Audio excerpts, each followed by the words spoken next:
Types of forests and conservation.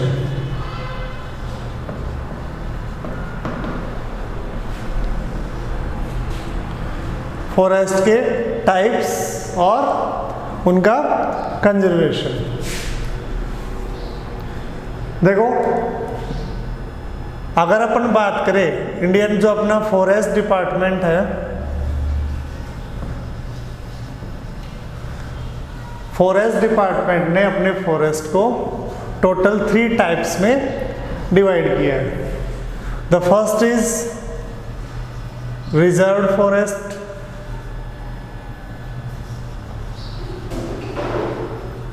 Second protected,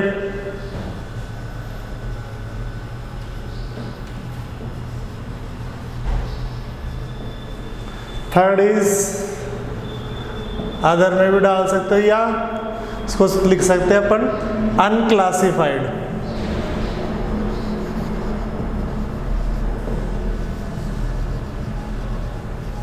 ऐसे total forest के 3 types हैं, ठीक है। रिजर्व फॉरेस्ट, प्रोटेक्टेड फॉरेस्ट और अनक्लासिफाइड फॉरेस्ट। आप देखो रिजर्व में क्या आते हैं, रिजर्व फॉरेस्ट में आते हैं, ये देखो सबसे ज़्यादा इम्पोर्टेंट फॉरेस्ट होते हैं, ठीक है। These are the forest of utmost importance. India की अगर बात करें मोर देन 50% से ज़्यादा फॉरेस्ट किसके अंदर आते हैं, रिजर्व्ड कैटेगरी में आते हैं। यानी गवर्नमेंट इनको रिजर्व रखती है और इसमें हर तरह की किसी भी तरह की इलीगल एक्टिविटी जिसमें हंटिंग, पाउचिंग जो भी है, फॉरेस्ट कटिंग, ये सब बैन रहती है, ठीक है। आप में ह्यूमन इंटरफेयर इनमें किसी भी तरह का नहीं रखा जाता है, ठीक है। इनको रिजर्व, इसका नाम ही रिजर्व्ड कैटेगरी है, ठीक है। यानी इनमें आपको किसी भी तरह की ह्यूमन एक्टिविटीज़ की आपको परमिशन नहीं होती है। तो 50% से अबव, ठीक है, किस में आएंगे, रिजर्व फॉरेस्ट में। इसमें कौन कौन से फॉरेस्ट आते हैं, देखो जैसे अपने जितने भी नेशनल पार्क्स हैं वो भी इसमें आएंगे। बायोस्फीयर रिजर्व्स,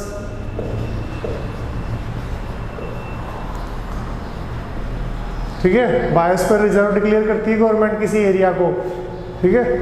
इसके अलावा वेटलैंड्स होते हैं कुछ जहाँ पर भी फॉरेस्ट होते हैं। वेटलैंड जैसे मान लो किसी लेक या रिवर के आसपास वहाँ पे फॉरेस्ट डेवलप हो जाते हैं, ठीक है। तो इस तरह के एरिया जो आएंगे। कुछ वाइल्ड लाइफ सेंचुरियाँ भी आती है जो किसी एक पर्टिकुलर स्पीसीज के प्रोटेक्शन के लिए आती है, वो भी रिजर्व फॉरेस्ट में आएगी। जैसे बात करें अपन सरिस्का, सरिस्का नेशनल पार्क नहीं है लेकिन वो पर्टिकुलरली टाइगर के प्रोटेक्शन के लिए है, ठीक है। तो सरिस्का को भी अपन किस कैटेगरी में डाल सकते हैं, उसके कोर एरिया को, ठीक है, आउटर एरिया को नहीं, उसके कोर एरिया को अपन रिजर्व्ड कैटेगरी में डाल सकते हैं। यानी इन फॉरेस्ट में आप किसी भी तरह की कोई भी ह्यूमन एक्टिविटी नहीं कर सकते। इंडिया के आधे से ज़्यादा फॉरेस्ट इसी कैटेगरी के हैं। The next is protected forests.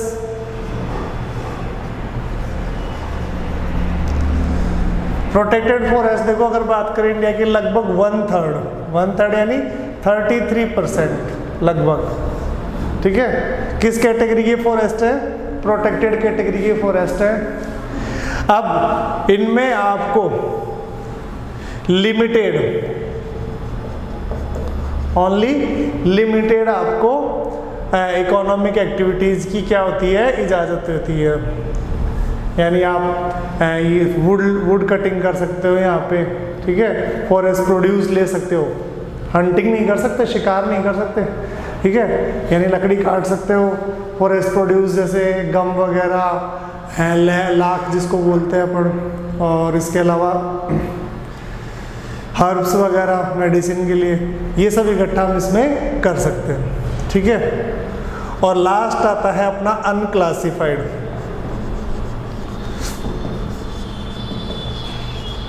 Unclassified में क्या आएंगे, जो इसके अलावा जो भी बच गए फॉरेस्ट, ठीक है, कितने परसेंट हो गए वो, लगभग 17%। बचे हुए जो भी फॉरेस्ट हैं, ठीक है, जैसे चाहे वो अपने आसपास कम्युनल फॉरेस्ट हो, कम्युनल फॉरेस्ट मतलब समझ गए, आपने कोई सोसाइटी मिलकर किसी फॉरेस्ट एरिया को डेवलप किया हो, या अपने इंडिविजुअल भी हो सकते हैं, अपना अपने पर्टिकुलर एरिया में अपने एग्रीकल्चर लैंड पे फॉरेस्ट जैसे डेवलप कर ले, ठीक है। गवर्नमेंट के भी हो सकते हैं, ठीक है। छोटे लेवल के होते हैं फॉरेस्ट जिनमें आपको हर तरह की एक्टिविटीज़ की, वुड कटिंग की, इनकी सबकी क्या होती है, परमिशन होती है, ठीक है। लेकिन उसके लिए भी आपको क्या लेनी पड़ती है, परमिशन। गवर्नमेंट के अंडर है तो गवर्नमेंट की परमिशन लेनी पड़ेगी, आपकी सोसाइटी के अंडर है तो सोसाइटी की परमिशन लेनी पड़ेगी, ठीक है। आपका खुद का है इंडिविजुअल का तो आप खुद उसका यूज़ करने के लिए फ्री हो, ठीक है। अपने आसपास आप देखते हो जो भी फॉरेस्ट है वो सारे किस में आएंगे, अनक्लासिफाइड में आएंगे सारे, ठीक है।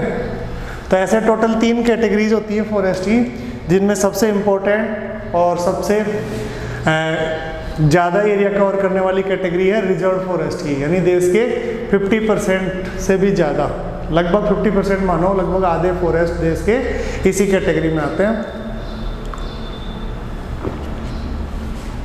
इसके अलावा प्रोटेक्टेड और फिर अनक्लासिफाइड। अब ये तो देखो टाइप्स ऑफ फॉरेस्ट है।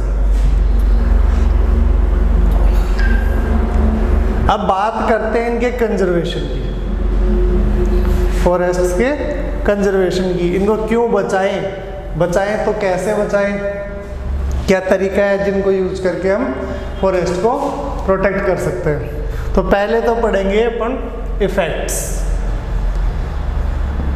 Effects of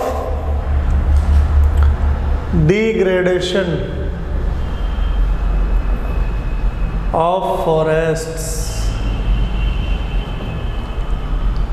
and wild life.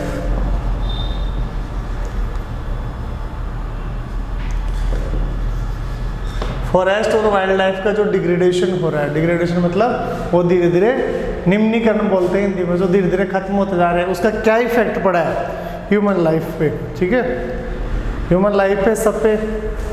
तो देखो सबसे पहला जो इफेक्ट अगर अपन देखें तो सबसे ज़्यादा इफेक्ट पड़ा है ट्राइबल ग्रुप्स पे। ट्राइबल ग्रुप सब लोग जानते हैं, जानता भाई तरुण कुमार तंवर,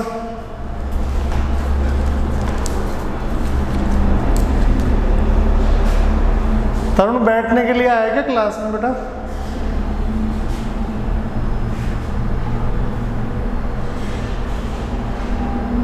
यामिनी,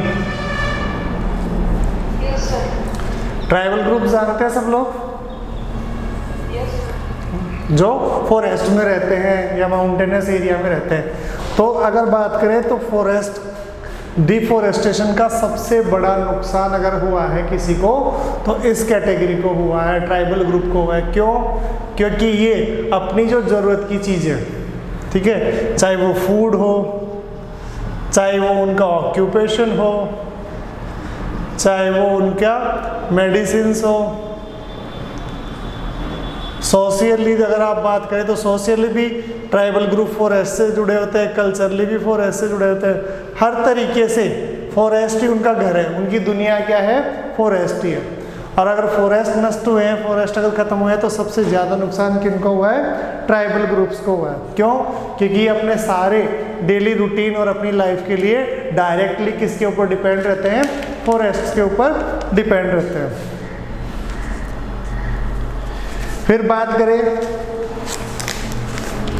रूरल एरियाज़ में, अगर आप देखोगे ट्राइबल एरियाज़ के साथ साथ अगर रूरल एरिया को भी इंक्लूड कर लूँ, रूरल एरिया में अगर आप देखोगे तो आप एक चीज़ नोटिस करोगे, खैर वो है तो शहरों में भी, कि जो हाउस होल्ड का जितना भी काम होता है, घर का जितना भी काम होता है, पीने के पानी से लेकर और फूड नीड्स तक, ठीक है, आज घर में क्या बनना है क्या नहीं बनना, वो सब कुछ किसकी जिम्मेदारी, किसकी रेस्पॉन्सिबिलिटी होती है? इन लोगों की। विमेन जो होती है घर की, उनकी जिम्मेदारी होती है। तो अगर आप गांव में अगर थोड़ा सा रूरल एरिया में जाओगे तो देखो उनको फ्यूल भी इकट्ठा करना पड़ता है। फ्यूल मतलब समझते हो? खाना बनाने के लिए लकड़ियाँ भी इकट्ठी करनी पड़ती हैं। उनको अपने जो एनिमल्स होते हैं उनके लिए फॉडर भी लाना पड़ता है ना। इसके अलावा उनको पानी भी लाना पड़ता है। अब जब फॉरेस्ट पास में हो, फॉरेस्ट काफ़ी अच्छे लेवल पर हो, ठीक है, तो उनको इन चीज़ों को कलेक्ट करने में प्रॉब्लम नहीं आएगी। लेकिन जब फॉरेस्ट कम होते जाएंगे, ठीक है, तो उनको ये चीज़ें कलेक्ट करने में क्या आएगी प्रॉब्लम।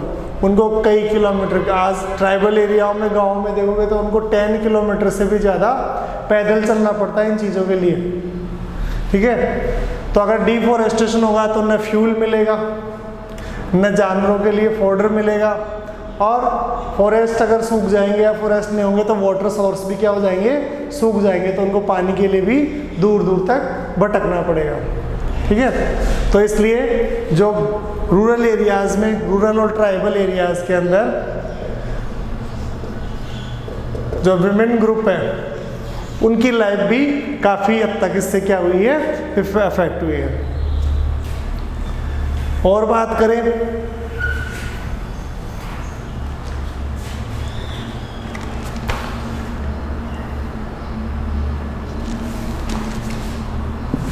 अब देखो, अगर डिफॉरेस्टेशन होगा तो और भी कई प्रॉब्लम्स है डिफॉरेस्टेशन की वजह से। देखो क्या क्या हो सकते हैं।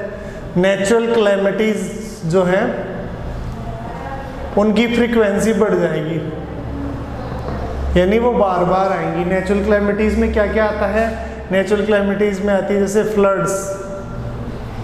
अब फॉरेस्ट क्या करते हैं, जब फ्लड आती है, बाढ़ आती है, तो उसके पानी के ऊपर एक बैरियर का काम करते हैं, यानी उसकी स्पीड स्लो करते हैं, ठीक है। स्पीड स्लो करेंगे तो क्या होगा, जो फ्लड है उसकी इंटेंसिटी कम हो जाएगी और वो कम से कम नुकसान, कम से कम डैमेज, कम से कम डिस्ट्रक्शन करेगी। दूसरा, फॉरेस्ट की वजह से बारिश होती है। फॉरेस्ट नहीं होंगे तो कई जगह ऐसा होगा कि वहाँ पर सूखे की कंडीशन, ड्राउट की कंडीशन वहाँ पर आ जाएगी और लोग फिर पानी की बूंद के लिए भी तरसेंगे।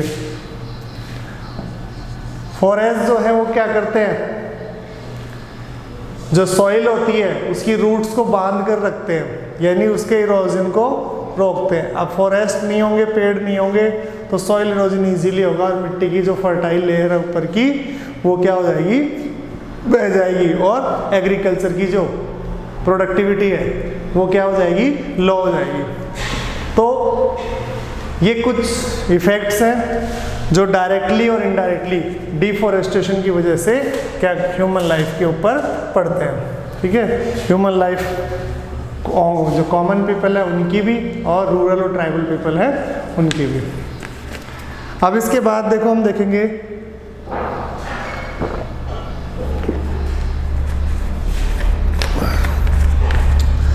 जब अपन ये सब चीज़ें पढ़ते हैं तो हमारे दिमाग में आता है, वो हम पढ़ते भी हैं, पेपर्स में भी पढ़ते हैं, ठीक है, टीवी में भी देखते हैं, डिबेट्स भी होती है, अपनी बुक्स में भी आती है। तो एक बात जो होती है उसको काफ़ी रिपीट किया जाता है। क्या रिपीट किया जाता है कि हमें फॉरेस्ट को कंजर्व करना चाहिए, वाइल्ड लाइफ को कंजर्व करना चाहिए, ठीक है, फॉरेस्ट और वाइल्ड लाइफ को बचाना चाहिए। लेकिन इन सब को देखकर एक क्वेश्चन भी दिमाग के अंदर उठता है, और वो क्वेश्चन क्या उठता है, वाई। क्या क्वेश्चन उठता है विशेष, वाई। इट मीन्स क्यों, फॉरेस्ट को हम क्यों बचाएं, ठीक है, वाइल्ड लाइफ को हम क्यों बचाएं। तो देखो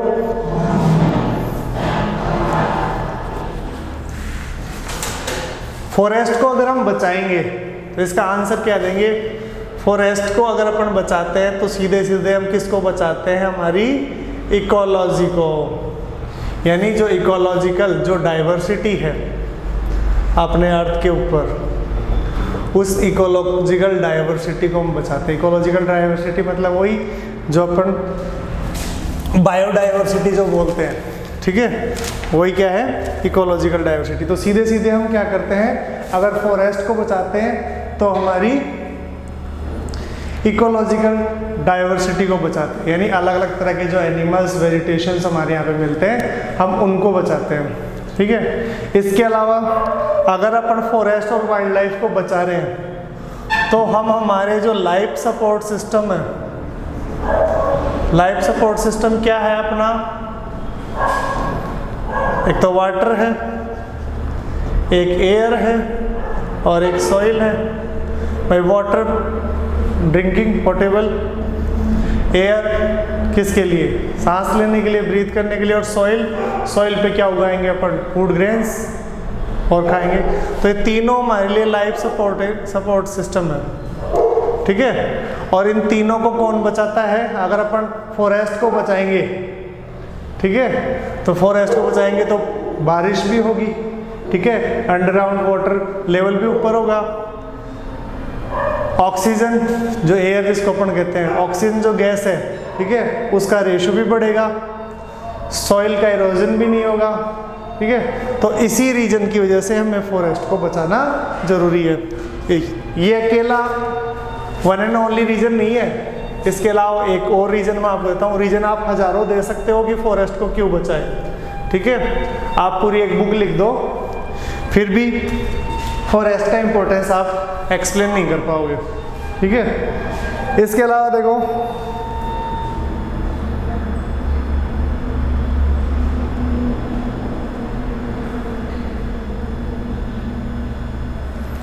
अगर हम फॉरेस्ट को बचाएंगे, वाइल्ड लाइफ को बचाएंगे, तो जो जेनेटिक जो ब्रीड्स है, जो जेनेटिक डाइवर्सिटी है, जेनेटिक डाइवर्सिटी मतलब समझते हो, जो जनरेशन बाय जनरेशन डाइवर्सिटी बनी हुई है, दो स्पीसीज के बीच में क्या है, डिफरेंस बना हुआ है, ठीक है, उस डिफरेंस को हम क्या कर पाएंगे, प्रिजर्व रख पाएंगे। अगर हम फॉरेस्ट की स्पीसीज को नुकसान नहीं पहुंचाएंगे तो हम क्या कर पाएंगे, ठीक है, एनिमल्स की स्पीसीज को नुकसान नहीं पहुंचाएंगे तो उनकी जो डाइवर्सिटी है जेनेटिक, ठीक है, वो बनी रहेगी। अगर दो स्पीसीज में, दो अलग अलग स्पीसीज है, उनमें अगर डाइवर्सिटी है तो इसकी अलग क्वालिटी है, इसकी अलग क्वालिटी, ये अलग क्लाइमेट के लिए, अलग तरह की कंडीशन के लिए होगा और ये अलग तरह की कंडीशन के लिए होगा।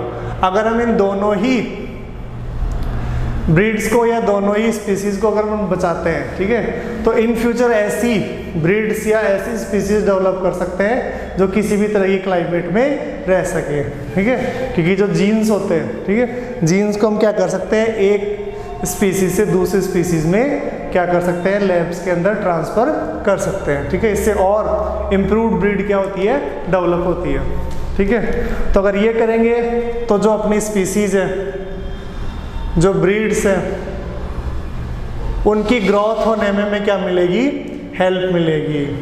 क्यों? क्योंकि हम जो जेनेटिक स्पीसीज है अगर उनको बचा के रखेंगे तो देखो, जेनेटिक जैसे मैं बात करूं, जैसे खेजड़ी का पेड़ है, वो अपने राजस्थान के एरिया में ज़्यादा उगता है। क्यों उगता है? क्योंकि वो यहाँ की क्लाइमेट के लिए सूटेबल है, यहाँ की क्लाइमेट उसको सूटेबल है, यहाँ की क्लाइमेट के अकॉर्डिंग उसने अपना एडेप्टेशन कर लिया है, ठीक है। तो उसके अंदर ऐसे जीन है जो यहाँ की क्लाइमेट को क्या बना लिया अपने अकॉर्डिंग, सॉरी यहाँ की क्लाइमेट के अकॉर्डिंग अपने को डाल रखे, इसलिए इजीली सर्वाइव कर पाता है। ऊंट है, कैमल है, वो क्यों सर्वाइव करता है डेजर्ट में? तो उसकी जो बॉडी है, ठीक है, उसने अपने आप को ढाल लिया उसके अकॉर्डिंग, ठीक है। तो ये उसकी जेनेटिक, उसके अंदर ये जेनेटिक जीन्स है, ये इनमें जेनेटिक डाइवर्सिटी है कि कोई पर्टिकुलर ब्रीड किसी पर्टिकुलर एरिया के लिए सुटेबल है, ठीक है। तो इन जीन्स को यूज करके हम आगे इम्प्रूव ब्रीड्स, इम्प्रूव स्पीसीज क्या कर सकते हैं, डेवलप कर सकते हैं। इसीलिए इनका कंजर्वेशन जरूरी है, ठीक है। अब बात करते हैं अपन इंडियन गवर्नमेंट ने, अपने इंडियन गवर्नमेंट और स्टेट गवर्नमेंट्स ने क्या क्या किया है इसके लिए, फॉरेस्ट को और वाइल्ड लाइफ को कंजर्व करने के लिए, ठीक है। जिनमें सबसे पहले आता है Indian wild life act, Indian wild life protection act 1972, ठीक है। सॉरी, इसमें फॉरेस्ट और डाल लेना, Indian forest and wild life protection act, ठीक है। ये जो एक्ट है, अगर ये इंडियन गवर्नमेंट का पहला, बोलते हैं ना, एक सॉलिड स्टेप, ठीक है, फॉरेस्ट और वाइल्ड लाइफ कंजर्वेशन की डायरेक्शन में, ठीक है। इसके अंदर क्या क्या किया गया, देखो कई काम तो ये थे जो ऐसे थे जो पहली बार किए गए इस एक्ट के अंदर। जैसे एक ऑल इंडिया लिस्ट बनाई गई, एक ऑल इंडिया लिस्ट बनाई गई किनकी, प्रोटेक्टेड जो स्पीसीज है, ठीक है।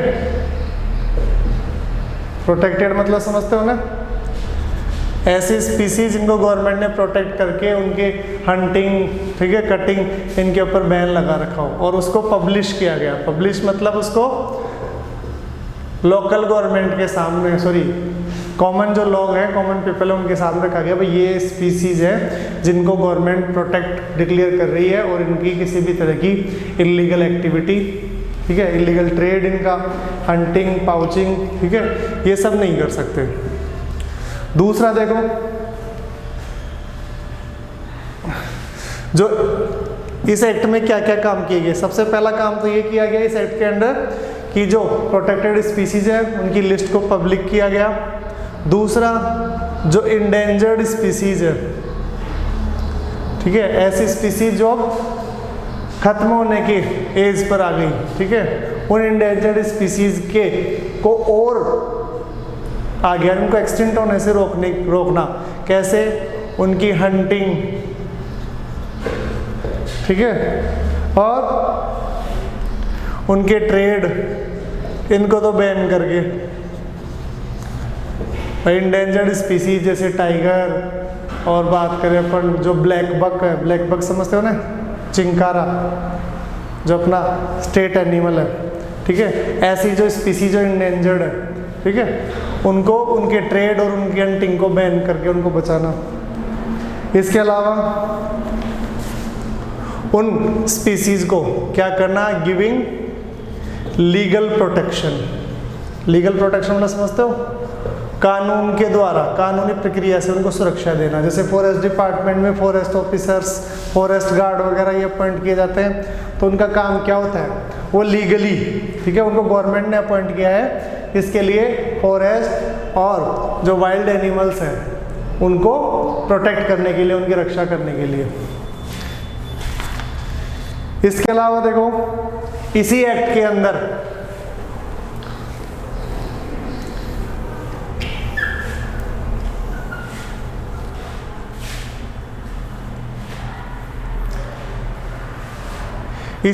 अंदर अपनी जो सेंट्रल गवर्नमेंट और स्टेट गवर्नमेंट्स हैं उन्होंने मिलकर नेशनल पार्क्स बनाए और वाइल्ड लाइफ सेंचुरीज बनाई,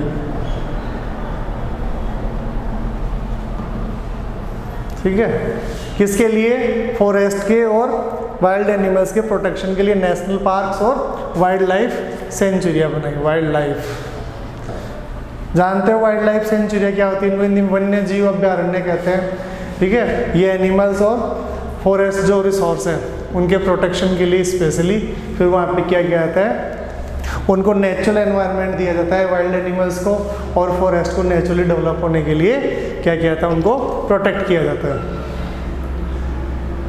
इसके अलावा कई जो इंडेंजर्ड स्पीसीज हैं उनके लिए स्पेसिफिक अलग अलग प्रोग्राम भी क्या किए हैं अपने सेंट्रल गवर्नमेंट ने शुरू किए हैं। अब इंडेंजर्ड स्पीसीज इंडिया में कौन कौन सी हैं जिनको बचाने के लिए गवर्नमेंट ने अलग से प्रोग्राम शुरू किए, जैसे टाइगर,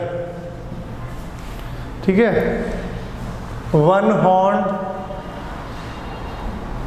राइनोसोरस, ठीक है, एक सींग वाला गैंडा, तो इनकी भी नंबर क्या होती जा रही है, कम होती जा रही है, ठीक है। इसके अलावा कश्मीरी स्टैग, स्टैग समझते हो, बारहसिंगा, ठीक है, जिसको वहाँ की लोकल लैंग्वेज में हंगुल कहते हैं, हंगुल। इसके अलावा क्रोकोडाइल्स।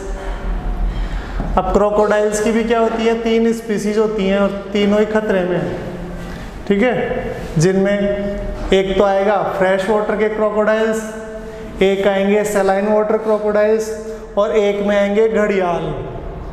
नाम सुना है घड़ियालों का? हाँ, तो उनके प्रोटेक्शन के लिए देखो वाइल्ड लाइफ सेंचुरी बनी हुई है कोटा में, चंबल रिवर जो है उसके पास में। ठीक है, इसके अलावा एशियाटिक लोयन एलिफेंट, राजस्थान में भी देखो कुछ स्पीसीज है जैसे ब्लैक बग, मैंने बताया था आपको, इसको चिंकारा भी कहते हैं। ठीक है, great Indian bustard, great Indian bustard,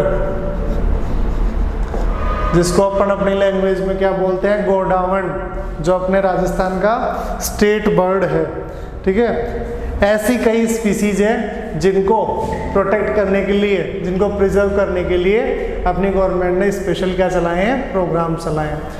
जो गोडाउन अपना स्टेट बर्ड है वो लगभग ऐसे समझो कि खत्म होने के एज पर आ गया था, कुछ 40-50 के लगभग इनकी नंबर बची थी पूरे इंडिया में। जो राजस्थान में मिलता है ज़्यादा डेजर्ट एरिया में, तो गवर्नमेंट ने इसको प्रोटेक्ट कर इसकी नंबर बढ़ाने की कोशिश, 150 से अबोव अब इनका नंबर हो चुका है। वो सिर्फ और सिर्फ गवर्नमेंट के कंसोलिडेटेड एफर्ट की वजह से हुआ है। इसके अलावा देखो, अगर अपन बात करें जो बाद के कुछ हुए, इनमें तो सब में देखो वाइल्ड एनिमल्स की बात थी, लेकिन 1980 और 1986 के अंदर जो एक्ट्स बने, इनके अंदर इंसेक्ट्स को भी शामिल किया गया प्रोटेक्शन की लिस्ट के अंदर। जैसे हंड्रेड्स ऑफ, यानी कई सारी बटरफ्लाई, मॉथ जानते हो ना, ये भी फ्लाई एक तरह से बटरफ्लाई आते हैं जो कोकून को तोड़कर निकलते हैं। ठीक है, जैसे वो सिल्क निकलता है ना, सिल्क मॉथ, वैसे उसी प्रोसेस से निकलते हैं। इसके अलावा बीटल्स, सब जानते हो बीटल्स क्या होते हैं। ठीक है, और इसके अलावा एक इस लिस्ट के अंदर ड्रैगन फ्लाई को भी क्या किया गया, इंक्लूड किया गया प्रोटेक्टेड लिस्ट के अंदर। पहली बार इंसेक्ट्स जो होते हैं उनको भी इसके अंदर क्या किया गया, इंक्लूड। और फिर उसके बाद में 1991 में जो वाइल्ड लाइफ एक्ट बना, उसमें पहली बार प्लांट्स को भी क्या किया गया, प्रोटेक्टेड लिस्ट में शामिल किया गया है। इससे पहले प्लांट्स की प्रोटेक्शन के लिए किसी पर्टिकुलर स्पीसीज का नाम नहीं डाला था, भाई इस स्पीसीज को प्रोटेक्ट करना है। तो पहली बार 1991 में किसी पर्टिकुलर स्पीसीज का नाम डाला गया। ठीक है, और शुरुआत की गई, सबसे पहले 6 स्पीसीज को क्या किया गया, इसमें इंक्लूड किया गया।